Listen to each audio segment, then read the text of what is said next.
Persiapan Lambung Kebangsaan Indonesia. Hadirin dan tamu undangan dimohon berdiri.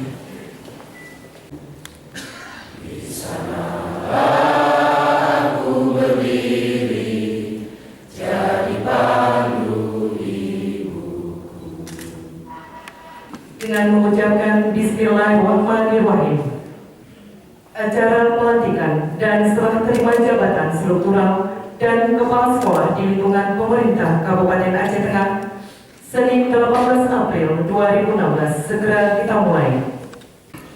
Keputusan Bupati Aceh Tengah nomor 821-263-BKPP-2016.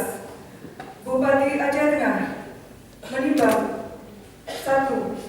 Bahwa untuk kepentingan dinas di Padang perlu memberhentikan pegawai negeri sipil yang namanya tersebut pada lajur 2 dari jabatan sebagaimana tersebut pada lajur 4 dan untuk selanjutnya diangkat dalam jabatan sebagaimana tersebut pada lajur 6 dari daftar lampiran keputusan ini.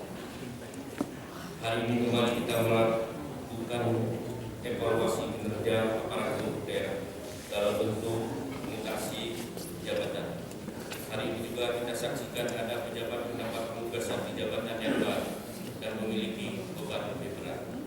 Berkaitan dengan hal tersebut, berulang kali dalam berbagai kesempatan kami sampaikan bahwa sebagai aparatur pemerintah kita harus bekerja lebih baik, lebih cepat dan lebih tepat dalam menyesuaikan dengan dinamika